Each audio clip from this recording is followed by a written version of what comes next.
All right, Full Ride is back. Oh yeah, the Full Ride here on the Chase Thomas podcast. All things college football coming up in just 1 second. But first, Matt Green, fellow University of North Georgia alumni.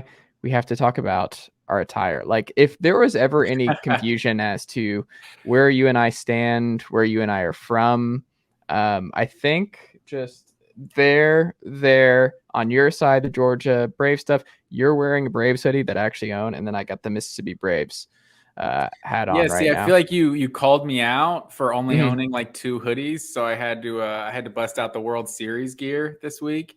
But I'm loving that Mississippi Braves hat right there. That was like I mean, as a Braves fan, name starts with the letter M. I feel like it's pretty quality. Same like when the Gwinnett Braves with the G and although the Gwinnett Stripers now. But yeah, I respect that. The Mississippi Braves don't exist anymore, right? No, they do.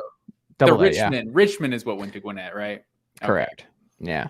No, they exist because I watched them in person at the Tennessee Smokies games. It was a house divided with the Tennessee family, and I was rocking my vintage '95 Chipper Jones World Series jersey, and I don't know, it was a lot. It was a hostile environment to cheer openly for Shea Langoliers and him just hitting dingers off those Tennessee Smokies. But when they're not playing the Smokies, I will where rock some are the Smokies? Sevierville. Okay. No idea. Well, Sevierville is like it's the home of Dolly Parton, so it's basically like 20 to 30 minutes outside of Knoxville. So it's not far. It's not a bad drive, but they're actually moving downtown Knox in the next couple of years. So the Tennessee Smokies, cool. Actually not far from where we live now.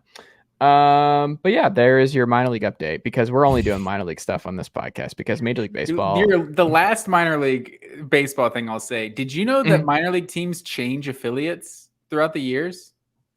Wait, what do you mean? Like they'll just swap with a franchise and like just become an affiliate of a different organization. Like the Myrtle Beach Pelicans, was the Braves at one point, and now I don't know who they're with now anymore. But that blew my mind. I heard that like, I don't know, a few years back that I just assumed they would be the same organization forever. But I don't know. I did not know that.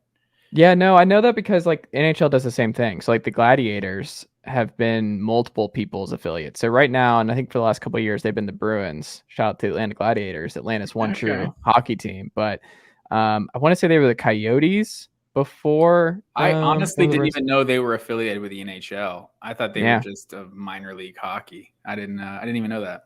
Yeah, ECHL.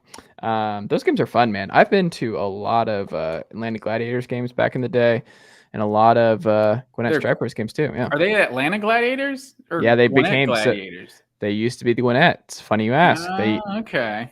But once hockey was gone from Atlanta, there was an opening for an Atlanta name. And if there's one thing I think about when I think about Gwinnett Arena, I think downtown Atlanta. So it worked out. Sugarloaf. Well, no, but if there's one thing that truly describes Atlanta, despite whatever that rap video that came out last week or two, is that nobody's actually in Atlanta. Everyone is just in the suburbs, College Park, Forest Park, like Lawrenceville, Snellville. Even the Braves aren't even in Atlanta anymore. So, hold on. Be careful here. If there's one thing that's true to Atlanta, it's not actually being in Atlanta.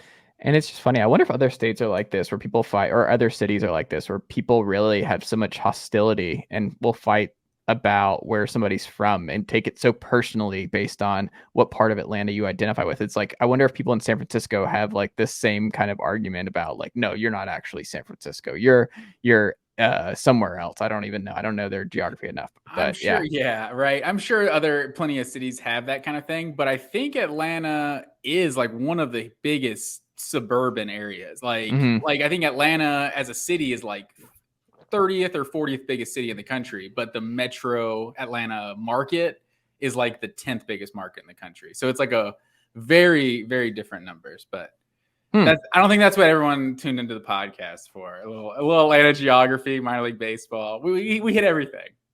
I mean, hey, that's what we do. And we should also give a shout out to the undergrad. Look, I got some stickers for you, John, or for Matt. Look, I got North Georgia right here. The YouTube folks can see it. The old school North Georgia. This is when my dad, he played soccer at the University of North Georgia back in the day. And Yeah, this was the Saints right here. Then we got us right here. This is the one we graduated with, That's a the old quality Nighthawk. logo. Right? Yeah, I like this that. one. So shout out to you don't tell me I never rep the undergrad Matt Green. Don't tell me it's all Tennessee all the time. No, there's still these veins run a lot of orange and white, but don't get it twisted. There's still some blue and yellow seeped in there. Still, it's seeped in there. You gotta stay repping the Nighthawks, man. Nigel Absolutely. would be proud. Nigel would be proud. I got in a little bit of a Twitter thing. You liked it. I saw it. So I know where Matt Green stands on our future and just how he sees me as a colleague is that this morning, Logan Booker, who I think just bookmarks my tweets, shout out to Logan Booker, and waits for me to say something about Tennessee because his fan base, because he's a super fan, great dude. I've known Logan a long time, but people watch what Logan tweets at, and Georgia fans specifically watch what he tweets at. And then I had Georgia fans in my mentions this morning, like, hey, send me your email and we'll send a calendar invite and I'll reconnect with you. So I'm like, what? What is happening? I saw that. I wasn't sure. Was that like so we revisit a freezing cold take kind of thing? Is that right? And I was like, I don't know. It's just a little awkward to me, a little too on the nose. I was pretty much out on that, but he said, quote, great choice. Because the whole thing was like, my company, shout out to Outsider, go check out outsider.com if you've not already done so. But they asked, in your experience, which stadium provides the best college football environment? And of course, I put up a video of me and Nealon, one of the many times I've been in there.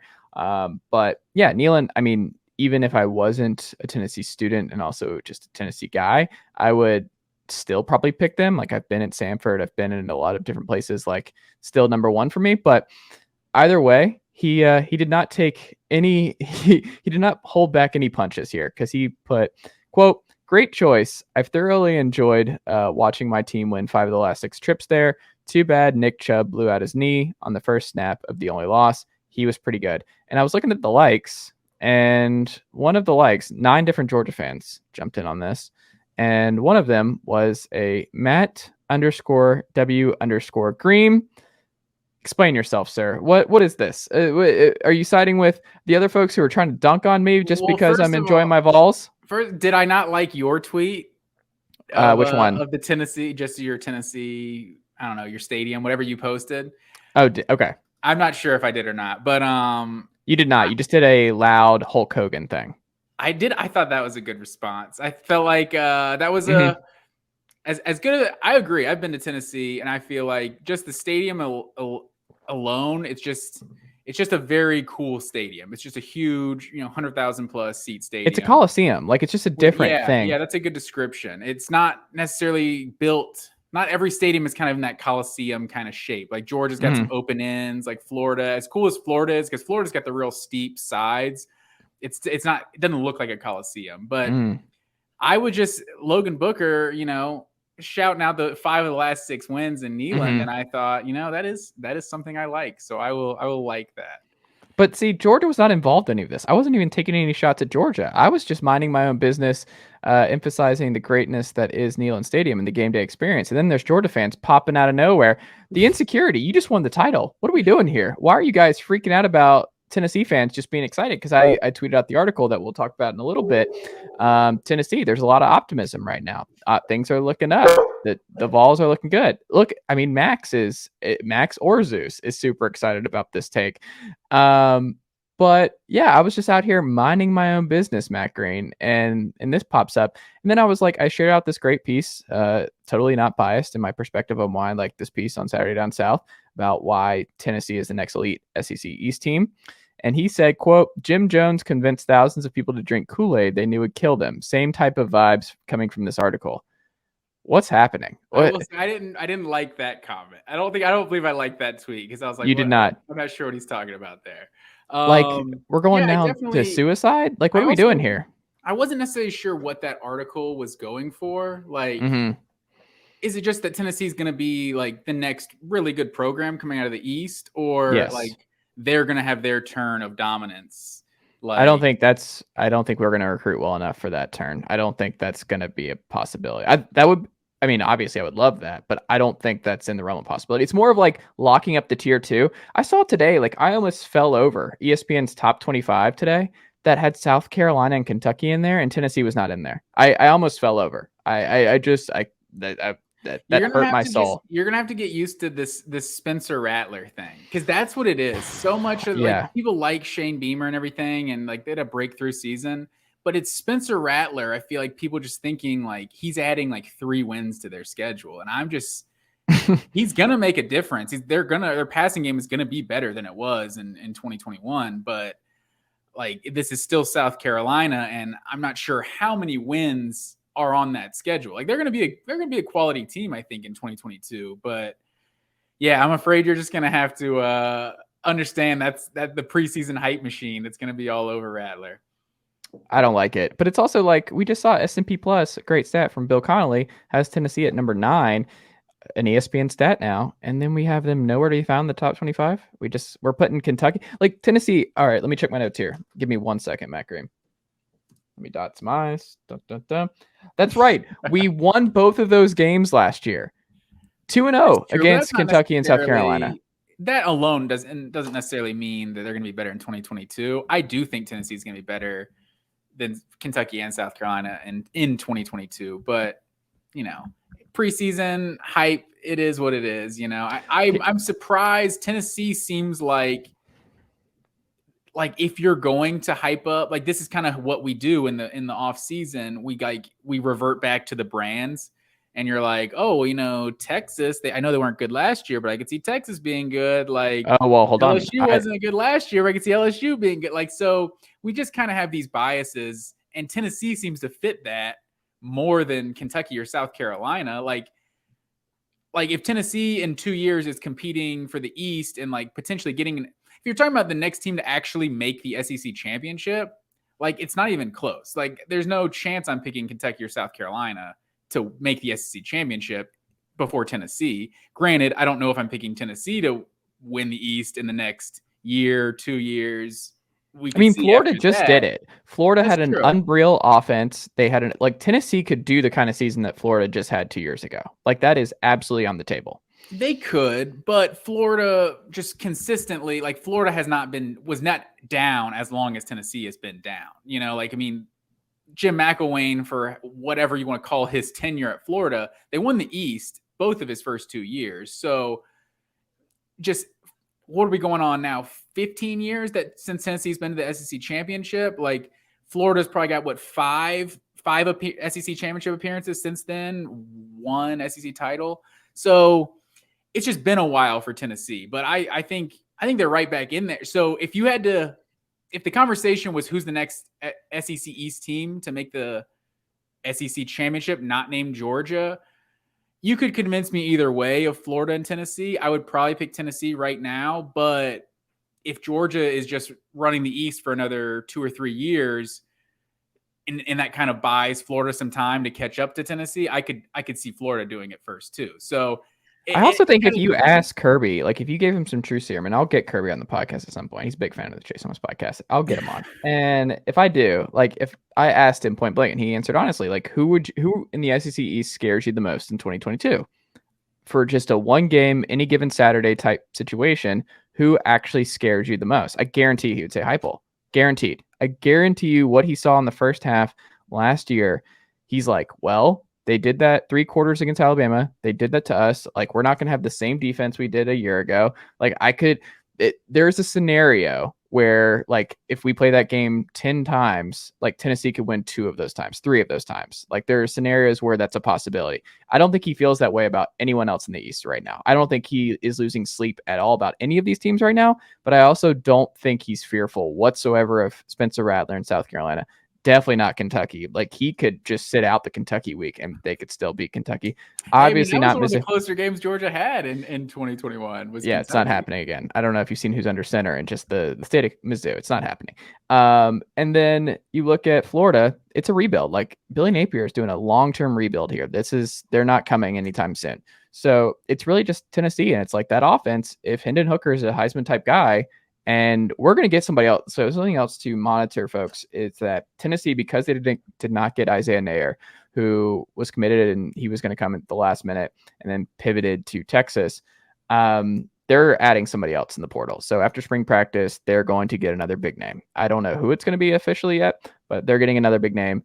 And they're hosting the 5-star out of California. I'm not going to butcher his name, but he's here for his second appearance this weekend at Knoxville. His family staying from Thursday to, I think, Monday or Sunday, something like that. But he's getting the full treatment, man. If we're in there, we're in the top 4. He's right now leaning Oregon, but I think he's the number 3 kid behind Nelson and Arch Manning. But yeah, I don't know. Things are looking up. All the broad point I'm making here is Georgia fans, leave Tennessee fans alone. Like, we're enjoying things right now. Like, we've left you alone. Like, you won the title. The banner will hang forever. That's great. But that doesn't mean we can't be optimistic and mind our own business and be like, wow, this is fun and this looks encouraging. And then for them to just stomp and be like, 1-5 of 6. What are we doing? What are we doing? That's college football, man. That's what we do. We bring up all this history that's really not relevant to the current landscape of the 2 teams. The one thing I will say that again. Well, do your part, Matt Green. Step up, be a teammate.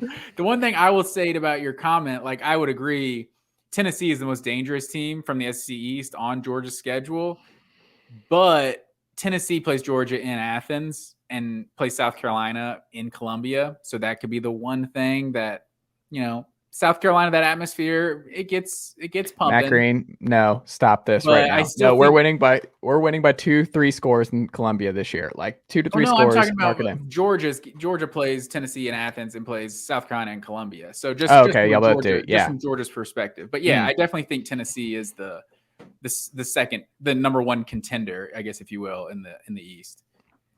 Well, Matt Green, let's hit on. So our theme on this episode, we should do our theme. So, well, actually, before we get into our theme, you have a trivia question that you want to throw at me, I believe. I do, yes. This is more been more appropriate for last week's episode. Okay. Where we talked about the next team that has not made the college football playoff. So this is along those lines. So I want you to see how many of these you can name, the Power 5 teams with the most wins since 2014, the college football playoff era, that has not made a college football playoff appearance.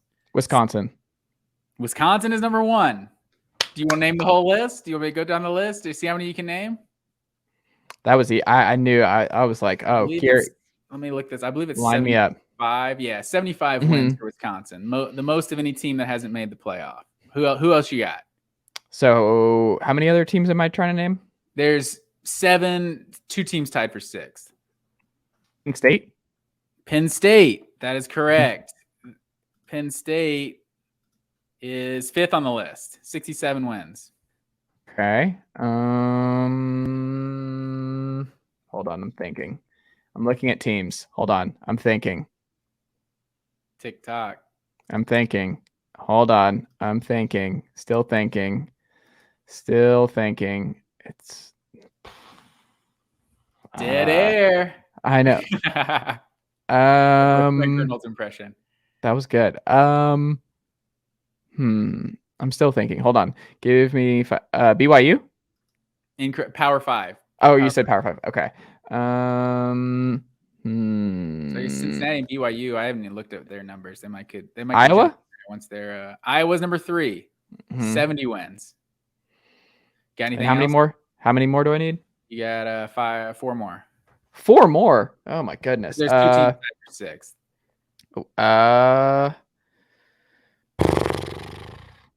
Utah. They're number 4. 68 wins. I'm doing okay. 72 and 2 teams tied with 65 wins. Florida is one of the ones tied with 65 for 6th place. Who else am I missing? I feel like I'm missing someone obvious. I think this may have been Michigan. Oh, go ahead. No, I was gonna say Michigan State, but they made it. Oklahoma State. Yes, number 2. Okay, they're 72, and then you got the one more tied for 6th. The one more tied for 6th. Tell me the conference. Might give it away. Oh, SEC. oh, SEC. Uh,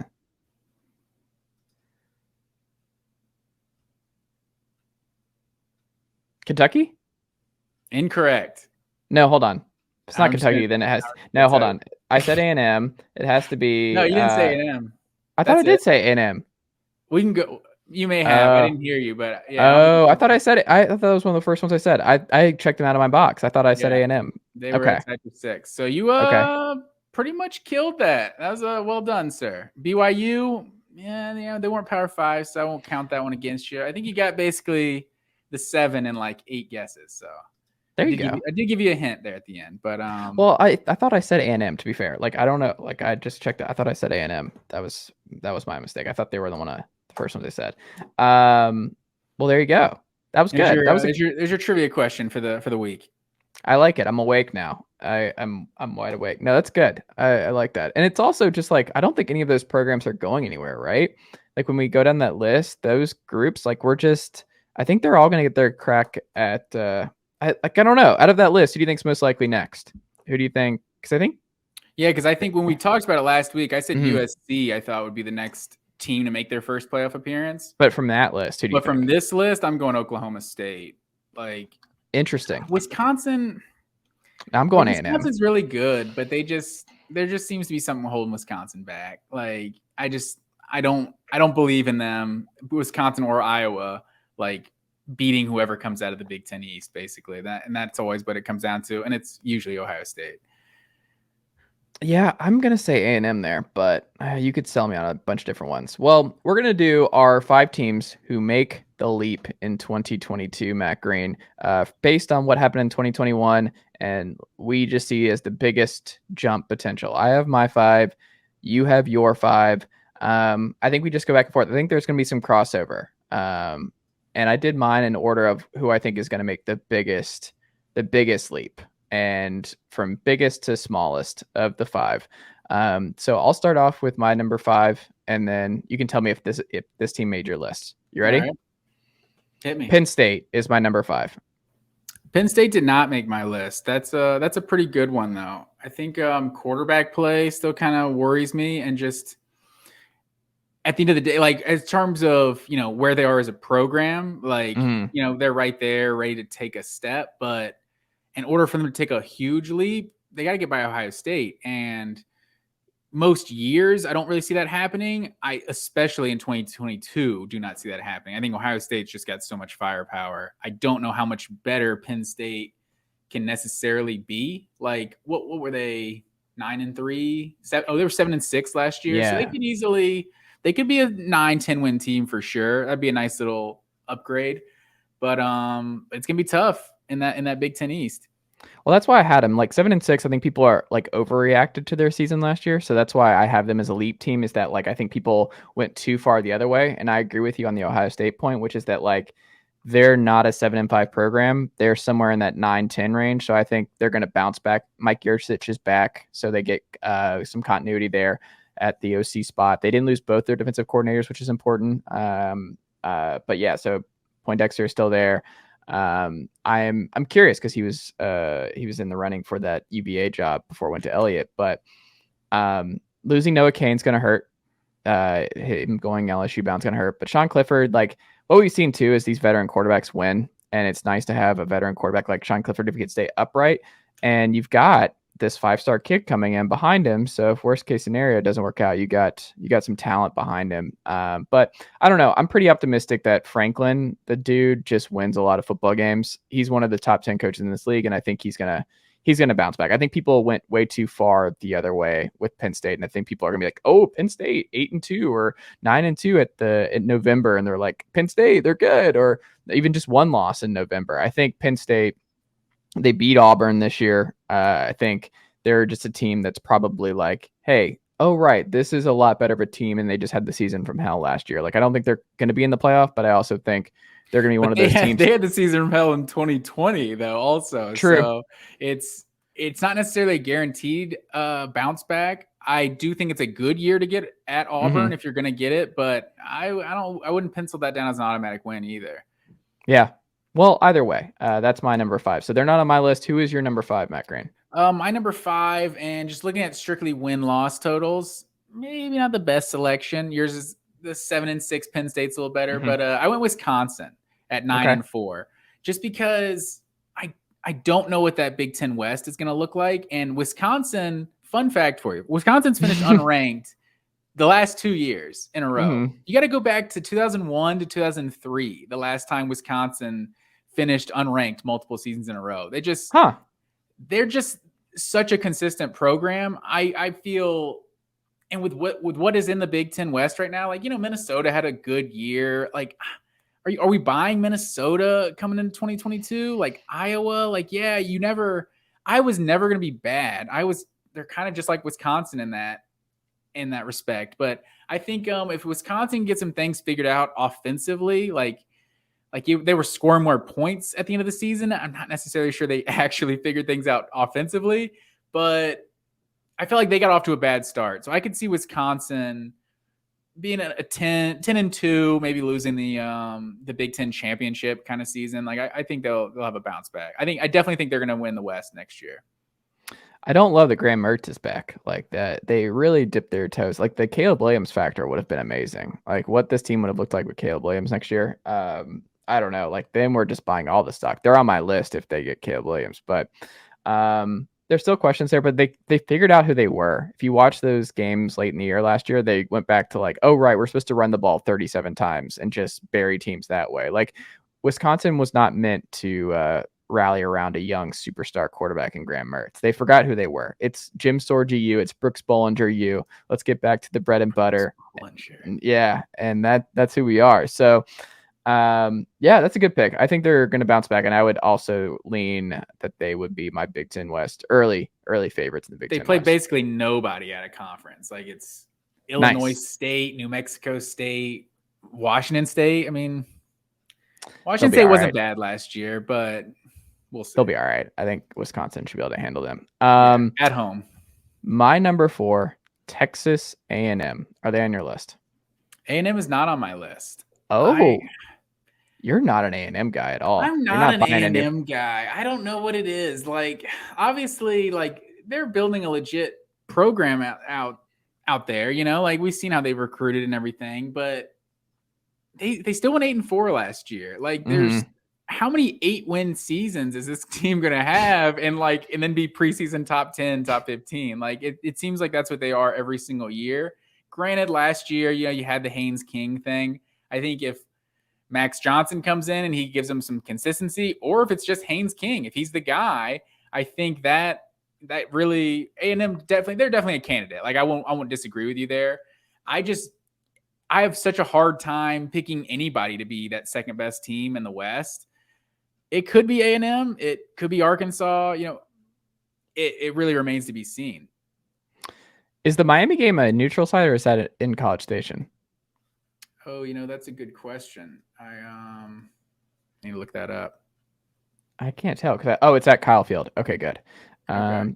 That's good. They also get App State early and a home game. That's pretty cool. They have a cool schedule. So here's the case for A&M. When you look at it, and like you said, 8-4, I see 10-2, 11-1 on this calendar, and I think there is just so much pressure now on this program. Like you have this class, but it's like we said, it's not just like they had one class and now you're like, hey, you have a bunch of freshmen, you should win now. No, it's like this is like the penultimate class based on what you've done to this point. Like Jimbo Fisher has recruited his tail off at College Station for years now, and this has just been his great class. And you mentioned Haynes King, but it's also they have a 5-star kid, Connor Wiegman, I think is his name, that they like a lot apparently. So it could be one of 3 different guys come this fall in College Station. But it's also the deepest quarterback room that they've had since Jimbo's gotten there. And we've had questions about who's going to be under center.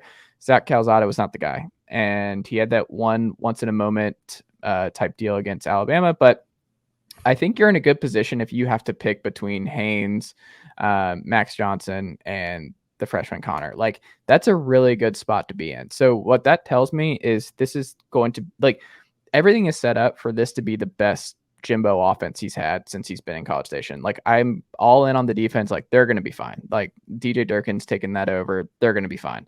The pieces are there. The one thing that scares me is that they burned Alabama win at home last year, and now they have to go to Tuscaloosa this year, and that Yeah, might you decide. gotta learn from Auburn. You gotta coordinate those wins over Alabama when you have everything and you can get to the SEC championship.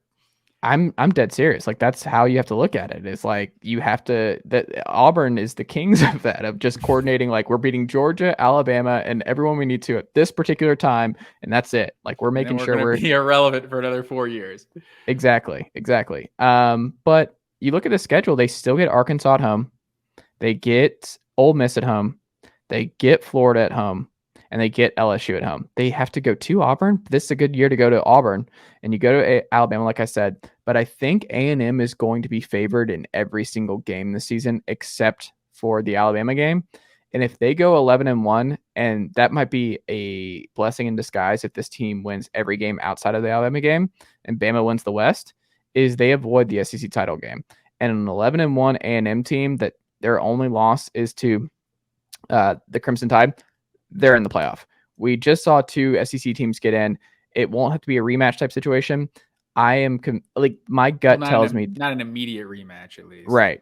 I think A&M right now, I think they get in as one of 2 SEC teams again, and I think they go 11-1. I look at the schedule and I'm like, I could see like this is it. Like I'm buying your stock now, Jimbo. Like I'm doing they're this. number 4 on your list. This sounds like number 1 on the list right here. Well, it's because they went 8-4 last year, and I'm not putting the number 1 because they're just so much talent. Like what annoys me about them is it's just more of like this is what it should be now. Like this is like you're in the big game now. Like this is what you should be doing. Like you're not number 1 because the leap should not be this high. And we saw the peaks of what they could be by beating Alabama last year. I don't know. I think you could make the case that they're higher, but the teams on my list that I put higher, I think it's a bigger leap. That's fair. It's hard to say like this is what you should be doing because like we've seen what the SEC West is year in and year out, right? Like so like they shouldn't have beaten 2019 LSU. They shouldn't have beaten 2020 Alabama, right? Like they honestly shouldn't have beaten 2021 Alabama, but they did. So I feel like when I just look at everybody's schedule, I feel like the Mississippi State game is the game. Like Mississippi State's gonna ruin everybody's like that. Like however many games they win this year, it's like no one was expecting that preseason. It's like you're making whatever prediction you make for Ole Miss or Arkansas or A&M.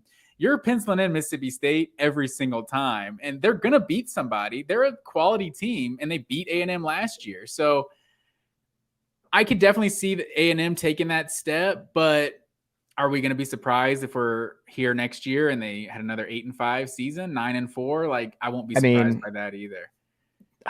It would surprise me at this point. It would surprise me if this year they don't put it together. They have too much talent in the quarterback room now. Like this offense should be humming. If this offense is not finally humming in 2022, we have to have some real conversations about where Jimbo's offense is going. Because I was about to say, if they don't win 10 games, is it their hot seat talk? It's not hot seat because it's like, I think we talked about this too. It's like you're A&M. Like it's not like this tradition of just college football dominance. Like you're in the best state you've ever been in, like ever. Like this is the best situation you've ever been in. And you don't want to make a change before Texas comes in. And you don't want to give an opening to Austin as they like, because Austin right now is number 2 and it's a distant number 2. A&M is a better program right now. They're in better shape. See, it's funny though. It like you can approach it from a logical, like rational way, like you're saying, but there's an intangible factor there on when the losses come, right? Just the feeling you have when you lose a game, you don't think you should lose, that sort of thing. Like with Dan Mullen in Florida in 2020, like how great of a season that was for it to end on such a poor note. Like it created that pressure going into 2021, right? Like if LSU somehow beats A&M, not somehow, I mean, they beat them last year, but like if LSU was to upset A&M the last game of the season, that's the sort of thing that could derail their momentum. Like, so I could see A&M being a double-digit win team for sure. They're just one of those teams that it's just so hard. They seem so hard to predict every year. Yeah, but hey, this is what you get what you pay for. You get what you pay for. Who is your number 4? My number 4 is LSU. Okay. So not on my list. A lot of that based on what was it, 4-7, 6-7. I'm to exaggerate. Yeah, I'm getting my records off here. 3-5 in the conference. 6-7 at LSU feels like 3-9. Yeah. Exactly. And do you know who they open with next year? I do not. It would be cool if it was in a college stadium like we always Oh talk no. about, but Yeah. they are in not Mercedes-Benz Stadium, but Okay. Mercedes-Benz Superdome Okay. against Florida State. Hmm. So that's an interesting brand game, right? Like we don't know how good either of those teams necessarily will be in 2022, but I just think LSU they just seem like a team that's like a quicker fix than most. And just looking at their schedule, I think it's very manageable. Like obviously they have the SEC West, you have Florida and who is it? Florida and Tennessee from the East. So it's not necessarily the most easy draw, but they do have Tennessee at home. So I think Brian Kelly's a very good coach. I think Ed Orgeron was not. And I think the talent was not the reason why LSU was not good in 2021. Like they obviously did not have the talent they had from Joe Burrow, that 2019 team. Like, and you saw the huge drop off, but I'm convinced that Brian Kelly is just that much better of a coach than Ed Orgeron, that this team's going to be at the very least eight win team. And I think they're probably going to be flirting more with 9-10 wins. Like I would not be surprised at all if this is a 10-2 team next year. That would be a high jump for me. The West is just so brutal. I think it's still going to take a year or two for Brian Kelly. Like, I think he's going to win. I just think it's going to take, that's so much turnover, man. And I mean, getting Miles Brennan back helps. So a little bit of stability there. And like you said, getting Kane in that backfield is going to help a lot too. They replenished on the transfer portal front big time, but I don't know. I just think it's going to take a year before the wins come. I think you'll see a much better product, but man, I am so curious to see who wins the Brian Kelly versus Marcus Freeman war, because I don't think both are just like slam dunks. I think one breaks out and one is just like it's like the Belichick Brady thing where there's gonna be like a winner here. And I'm curious because I think Freeman's a boomer bust guy and I think Brian Kelly's a boomer bust guy in Baton Rouge. Like either Brian Kelly wins big and it's an amazing success at LSU, or it's just going to be a horrible cultural fit. And we just see like this went off the rails really quickly and we should have seen this coming. Like, I don't think there's a middle ground. I don't think Brian Kelly's doing 8-4 for 3 years in a row at Notre Dame. Or at LSU. And I also don't think Marcus Freeman's doing 8-4, 9-3 every year. Like he's either going to be an awesome hire and just kill it right away at Notre Dame, or it's like, we made a mistake here. See, I think a little bit too much is being made of these like viral videos and the accent, like whatever his fake Southern accent or whatever about the culture fit. At the end of the day, LSU is about winning football games. And Brian Kelly has proven to be like one of the most consistent coaches in all of college football, like at multiple stops at a Cincinnati, at Notre Dame. Excuse me. So I have a lot of confidence that Brian Kelly will just like he'll prevent LSU from just being a roller coaster. Like I think he can get them back on, this is a 9-win team and they're good years. They can win 10, 11 games. So I have confidence in Brian Kelly. So I think that's probably what a lot of my prediction is based off. It's also LSU going 6-7. Just they got to bounce back from that, right? That just doesn't seem like LSU football. So that's kind of where I'm coming from there. That's fair. My number 3, the Tennessee Volunteers. You're not going to believe this, Matt Green, but they made my list. The Tennessee Volunteers, 7-5 last year. Did they make your list? They did make my list. Oh, okay. Where are they at your list? Where are they at yours? I actually have them number 1 on my list. Look at you, Matt Green, trying to get himself back in the good graces here on the Chase Thomas podcast. I like it. What a turn. What a face turn. You started your morning with a heel turn and you ended it with a face turn. I like it, Matt. You keep me guessing. Something like that. And it's also part of it. My list is how much room you have to go up, right? Mm-hmm. So at 7-6, looking at Tennessee's schedule, I just feel like there's a lot of wins on that schedule. Like I think like with a program like Florida in flux, whatever you want to call it, like Florida is just in transition right now. Like I think that bodes well for Tennessee. And like South Carolina is the biggest. South Carolina, Kentucky are those two biggest like contenders to be the second best team in the East. And I just don't see either of them being better than Tennessee. So I think a lot of what happened with Tennessee, I think, was getting off to the slow start with Hendon Hooker not being the guy under center. And once he was, like you saw, this is a much better team. And I think it's reasonable to expect just a natural bump in year two. Most teams with a good head coach, they take that step in year two. So I could easily see Tennessee going from 7-6 in 2021 to being 9-3, maybe 10-3, winning the bowl game, that sort of thing. I think that's definitely possible. And their last 10-win season was 2007. So I think the room is there for Tennessee to grow up, to improve. And I also think the East is in a position where they'll be able to do that. It's kind of funny. Like, we talk so much about Auburn being in this terrible position where they have to play Georgia and Alabama every year. And I feel like so many people forget that Tennessee is also in that exact position where they have to play Georgia and Alabama every year. They're just not as suffocated geographically, I guess. But it's a tough job, so it's hard to think to have anything better than that. I think at Pittsburgh, losing Kenny Pickett and everything, I think that's going to be a win in 20. And I think that would have been a win in 2021 with Hendon Hooker under center. So I definitely see Tennessee taking a step in the right direction in 2022.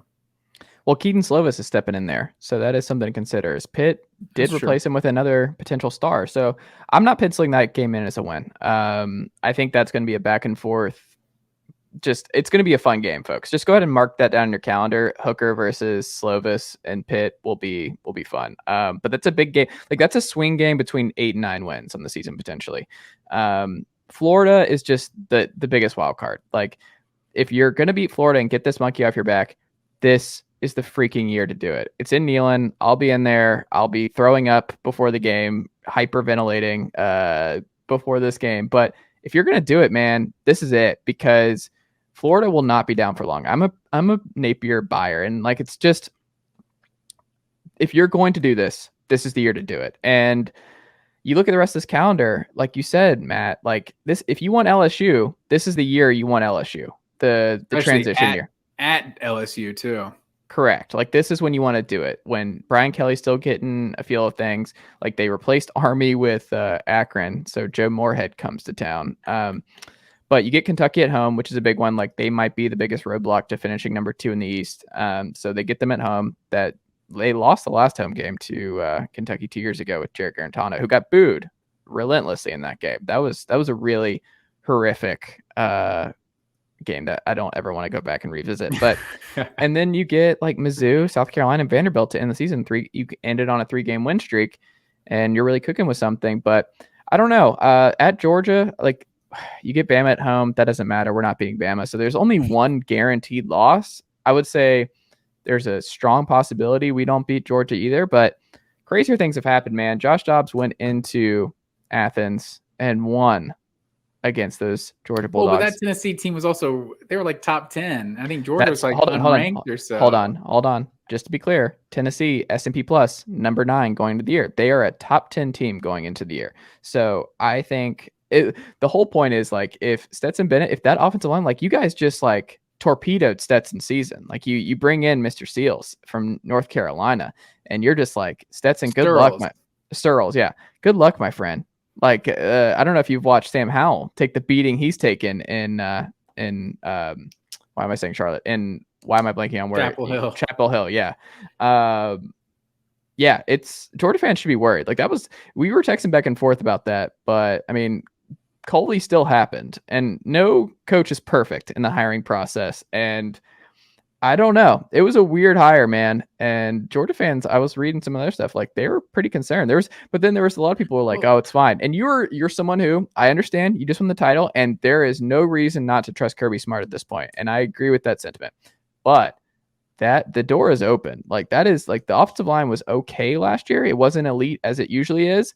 And now you're rocking the boat a little bit more by going with at the very least, an uninspiring hire. Like, this is not a Matt Luke. This is not a Sam Pittman hire. This is not someone like that. So, of course, I think I don't know. You should be at least a little bit concerned. You should be at least concerned. It was definitely not their first choice, right? Mm-hmm. So from that perspective, like, Georgia doesn't necessarily get the guy they wanted, but Rodney Gardner is already he's chomping at the bit with Tyler Barron and company. I just know Stacey Searles is going to be coaching a lot better players on Georgia's offensive line than he was on North Carolina's offensive line. He was also at Miami, though. He was bad at Miami. Talk to any Miami fans. They were not a fan. When was he at Miami? A few years ago? A while ago.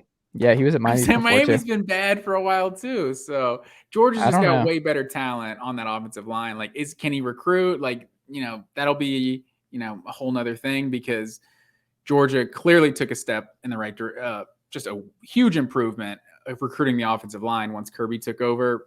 A lot of that due to Sam Pittman, but you've seen it since Sam Pittman. We're still getting elite offensive line recruits. One thing that's positive is that I think the most big time offensive lineman recommit they have in the 2023 class has already said he's firm staying with Georgia. So that's a good sign, but it's hard to get too worried about anything right now as a Georgia fan. I feel like I just trust Kirby Smart is going to make the right decision. Obviously James Coley did happen. It's also like his third year as a head coach. Like, I think Kirby's learned a lot in his 6 years. Also the offensive coordinator position, I think that's a lot more, like, if you get that wrong, it's going to pay a lot bigger difference than getting the offensive line coach wrong. Obviously all these guys' jobs matter, but I tend to trust that Kirby knows what he's doing. But going back to Tennessee, the last thing, I'm glad you said the thing about the Florida game. I think that is without a doubt the most important game on this entire schedule.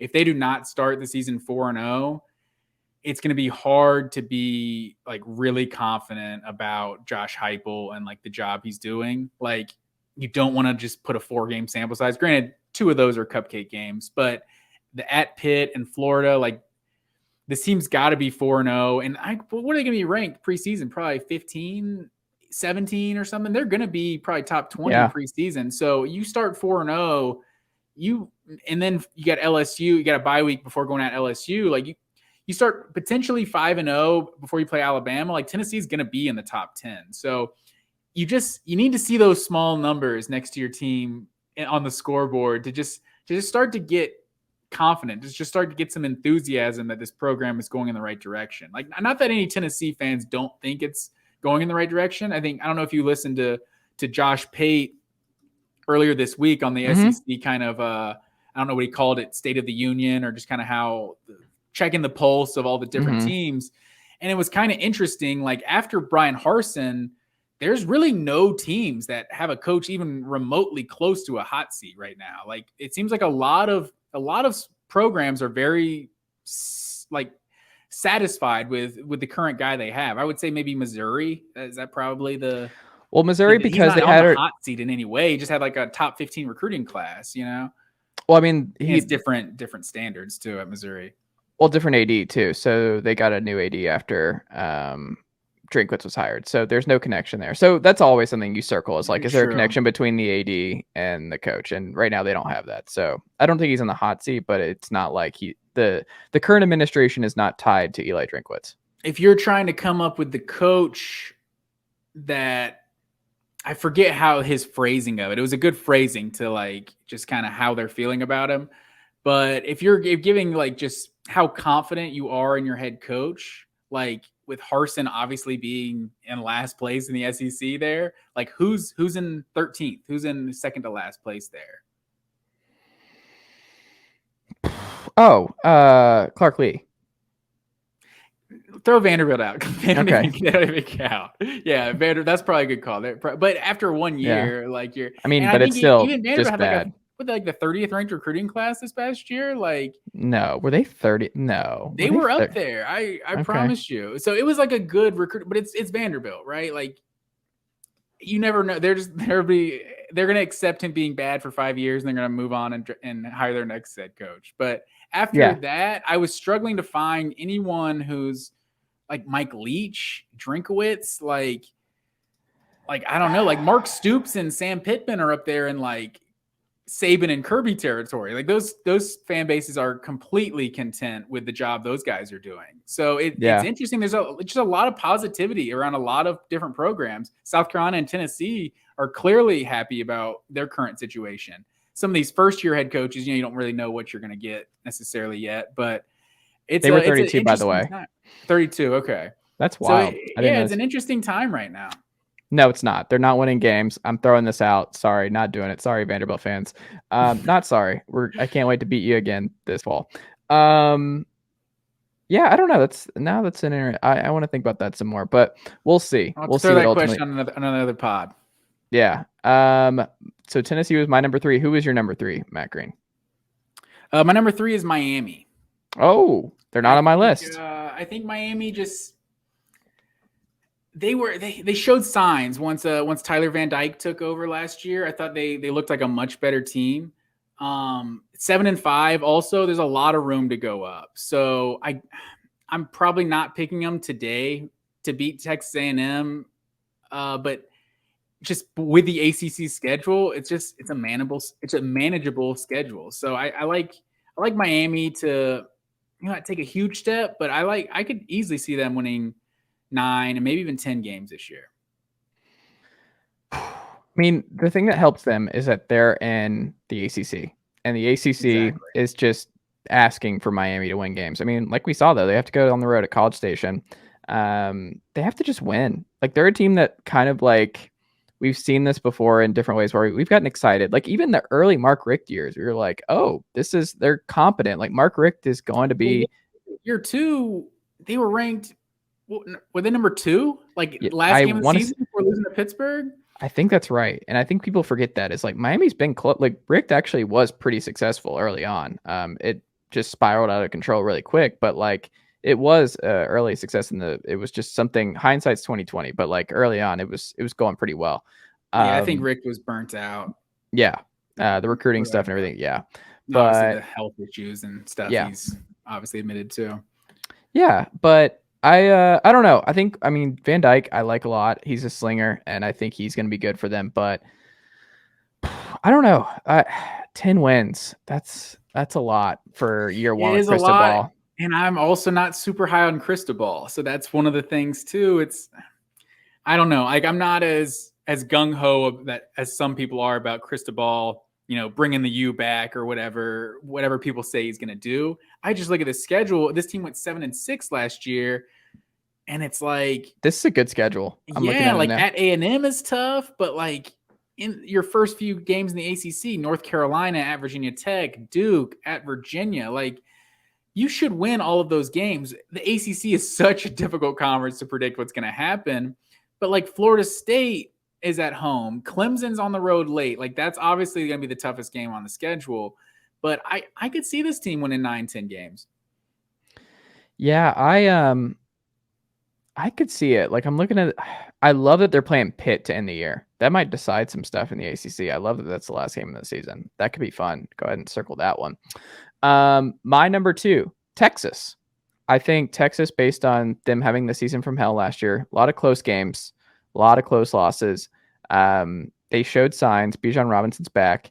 It looks like Quinn Ewers is going to be the guy. And by all accounts, he's a future superstar. And if that's the case, like, them winning 6 or 7 games is probably not in the cards again. Like, Texas just has too much talent now for that to be the case. So I think they're a team that people have written off a little bit with Sark. And Sark actually has a great track record as a head coach. And I don't know. I think they're, for me, like, they're a high bounce back team. I'm like, the other thing that helps is that I think Oklahoma State takes a step back. I think Baylor is their biggest challenger in the Big 12 this year. I think Iowa State takes a step back. And then you look at the biggest one, Oklahoma, they're changing everything. I was about to say, did you forget Oklahoma was in this conference? Like, they're changing everything. Like, Brent Venables is a huge wild card. We have no idea what kind of head coach he's going to be. We have no idea. We just know that Jeff Levy is now running that offense. We don't know what Dylan Gabriel is going to be like. They don't have Caleb Williams and Spencer Rattler to deal with anymore. They are like, this is the time. Like, I mean, obviously they've been back and forth with Oklahoma individually, but like, Oklahoma is not a slam dunk win this conference this year. And I think as of right now, you could sell me on Texas Big 12 champions this year. And Isaiah Nair, I think, is going to be a star for them. I'm still pretty upset that he's spurring the balls at the last minute. He was getting Jamison Williams comparisons this week, which is just making me more and more sick. But yeah, I think Texas is my number 2. Who's your number 2? Yeah, I also had Texas number 2. And a lot A lot of it's based on, just going 5-7, right? Like there's a lot of room to move up there. Like obviously Alabama, it's pretty much a guaranteed loss right there, even though it is at home. Mm-hmm. That'll be who knows? Maybe they can channel their Zach Calzada and have an out-of-body experience. Who knows with that home game? But I think Alabama, we all expect them to really be kind of on a mission this year. That kind of seems to be how it is when they don't win the national championship.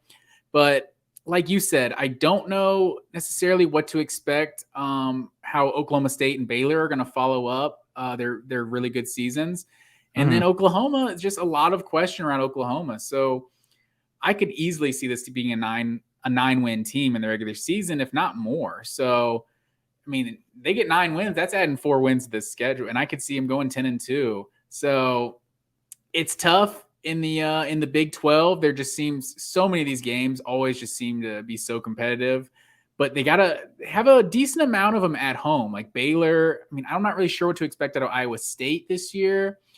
And obviously we said Alabama, like all those games are at home. Oklahoma State's on the road. Obviously Oklahoma's a neutral site, but yeah, I could definitely, in just year 2, I'm a real believer in year 2 that good head coaches show a significant improvement in their teams in year 2. And so I could definitely see Texas being that team.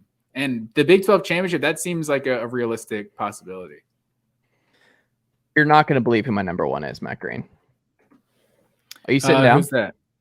Are you sitting down? I believe who? No, you said Tennessee was your 3, right? Who is your number 1? The Houston Cougars. Not just any Houston Cougars, the college football playoff bound Houston Cougars next season. So I saw them on your list, and I was a little confused by Houston. I'm like, this team went 12-2 in 2021. How much better can they really be? How much better? They make the freaking playoff. That's what I'm saying. They're bringing back everybody. They locked up their coordinators. Daniel Holgorsen got a good team going. Would you like to guess how many losses they had in their conference this past year? Look it up, Matt Green. Look it up. Did they go undefeated in the conference? They did. Matt Green, this is a great team. This is a team that, like, I was thinking about, I was like, who is the next Cincinnati? And I was thinking about it, I was like, okay, who is the most likely team to get in outside of Cincinnati? Who is this year's version? And I'm like, you know who's great and has a bunch of continuity and just won a lot of games they should have and did? Like, it's them. Like, they, I don't know, man. They're just going to be a good team. They beat SMU last year. They won in a lot of different blowouts. They beat Auburn in the bowl game this past year. They got their guy back under center. Like, I'm just a believer. They were 15th in offense last year. Their defense is sneaky good. Like, the Houston defense is not what people think it is. I don't know. I think there's a lot. They're 19th on defense and they're 15th on offense. That they could get in the top 10 in both. Like, this is a Cincinnati type deal that people might not be ready for. Cincinnati loses everybody. So their only loss last year was in the championship game against Cincinnati. But dude, they're coming. Like, Houston is coming. Like, you heard it here first, folks. Late on a Wednesday, March 2nd, when you see that Houston is still on the playoff bubble come November and that they need some teams to lose ahead of them, just remember, I called this now. Like, Houston Cougars are going to be a playoff dark horse, and I think they will have the kind of season to do so. I think they'll do it. I don't want to be Buzz Killington here, but I think Cincinnati obviously was great for the group of 5. It could actually be like the worst thing that ever happened to the group of 5. Ooh, okay. Because I think it gave an unrealistic expectation that you take care of business and you get in the playoff. Like, that's not the reality for the group of 5. Like, if Oklahoma State, and I wish I knew the running back's name, on that 4th and goal play against Baylor, if he gets in the end zone, Cincinnati's not in the playoff. Oklahoma State is in the playoff. I think they needed a lot of things to happen, a lot of not undefeated, not one loss conference champions. Like, they needed a lot of those things to happen in order to get in the playoff. So I Houston, I could definitely see them going undefeated, maybe losing to Cincinnati in the conference championship, maybe beating Cincinnati in the conference championship. But I just don't know that they're a playoff team because like every time a Pac-12 team has had a one-loss season, granted, I don't know if anyone can do that this year. Every time they've had a one-loss conference champion, they've made the college football playoff. Like the ACC as a one-loss conference champion, they make the college football playoff. You saw Clemson, who makes the playoff every single year, have a 3-loss season. Like that's part of everything that went into Cincinnati, the perfect storm that Cincinnati needed to get into the playoff. So I'm with you that I feel like Houston will be a good team this year. I don't know if I can say they're going to be in the playoff. Here's the thing. They have to win at Texas Tech, September 10th. If they do that, they'll be favored in every... And they lost They don't have Cincinnati on the calendar. They did. So that's kind of alarming. You know, you went 12-2, and granted, it shouldn't be, but we know this is like a process, right? Like Cincinnati had to prove for like a couple of years they were good enough, and they start preseason number 9 or 8 or wherever they were last year, and that's why they were able to get in the playoff. It's like a multi-year campaign. I could see Cincinnati, you know, or Houston being really good, but at the same time, like you lost to a bad Texas Tech team. Like they weren't even good last year, and they beat them fairly easily. So I don't want to I don't want to, you know, rain on your parade here. But it's not a parade. You can join or you don't. Like the tapes will stand, Matt Green. Like you can join me or not, but like this team went 12-2 last year. Like this is a team that literally doesn't have Cincinnati on the calendar, and their biggest test to going undefeated is just winning in Lubbock with a new first-year coach in Joey McGuire. Like that's it. That's all they have to do. If you look at the schedule. See, but that was the biggest thing that Cincinnati had going for them, is that they had Notre Dame on the schedule. Like true. There's nobody that anybody really respects on this Cincinnati schedule that's going to kind of justify continuing them to be in the top 5 every week, right? You're not a big East Carolina guy. See, I just don't see it. So that's I think you're right. I think Houston's going to be a good team, but I just mean in overall in terms of them actually getting in the playoff, I'm still skeptical of that. 12-0, and then they just have to see the chips. I'll leave it at that. I think they go 12-0.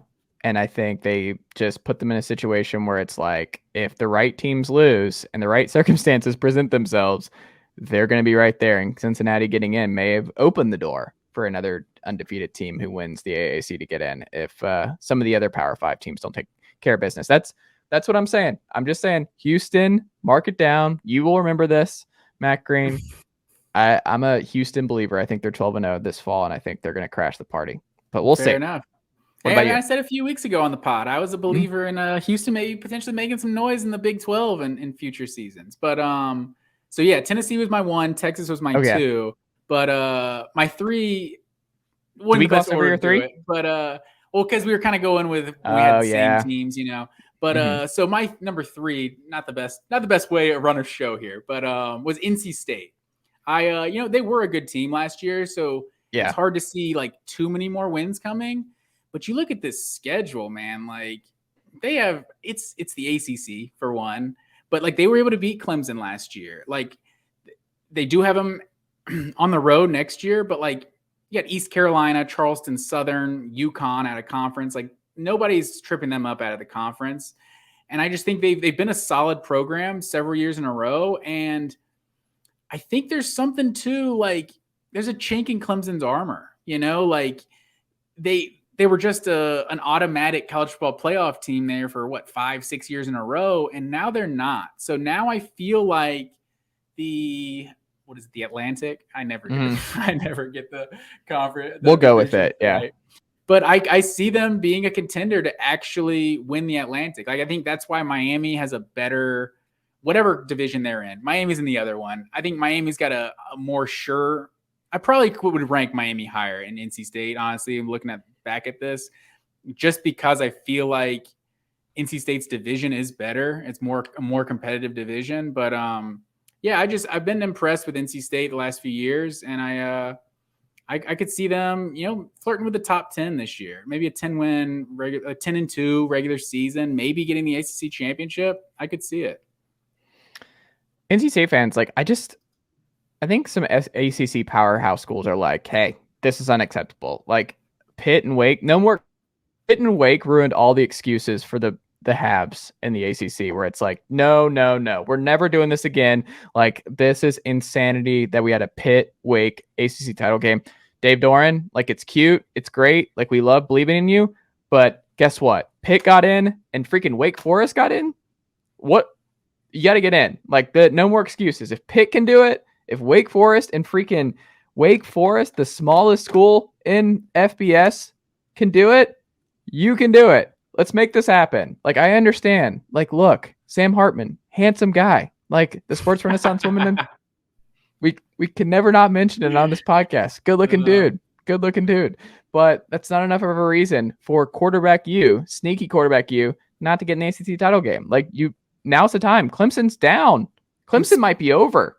Yeah, it potentially could be. Like, not necessarily over. Like, they could go back to being a good program like they always were, just not being a national not elite, title contender, not tier 1. Yeah, they're tier 2. Yeah, like you said, sneaky quarterback you. We've talked about that before. And Devin Leary, I mean, that's a dark horse Heisman candidate right there. Like, if they are, like, I could see him maybe not putting up like quite Kenny Pickett's numbers because he had a big time year, but I could see him having a similar year and them having a similar year to Pittsburgh, getting in the ACC championship, maybe even winning it. Like, I'm liking NC State this year. Well, there you go. Matt Green, that's all I've got, sir. That is all I have as well, sir. This was an excellent pod.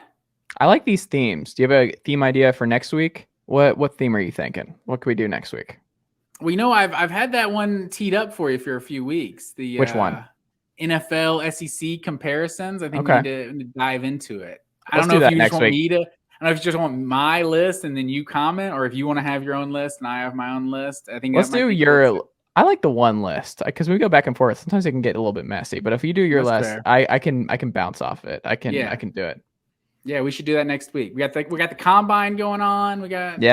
It's always NFL season. Let's be honest. The NFL, they always find a way to get themselves in the headlines, and we know baseball is not making any noise anytime soon. So, well, minor league is, sir. Go support your minor league baseball folks, and also go support the college teams. College baseball is a great thing, and I love college baseball. Tennessee has lost. Let me check my notes here. 0 games to this point. Still 8-0. So shout out to the baseball. The Georgia Bulldogs are undefeated as well. Is that right? That is correct. I can't pretend to be a college baseball fan though. But you should get into it. You should go check out some games at Fully Field. I guarantee you would enjoy it. It would be a fun thing. I definitely plan to check out a game at some point this year. Yeah. All right. Have to get up to Athens. There you go. Matt Green. We can find you on Twitter, Matt_W_Green. I will talk to you next week.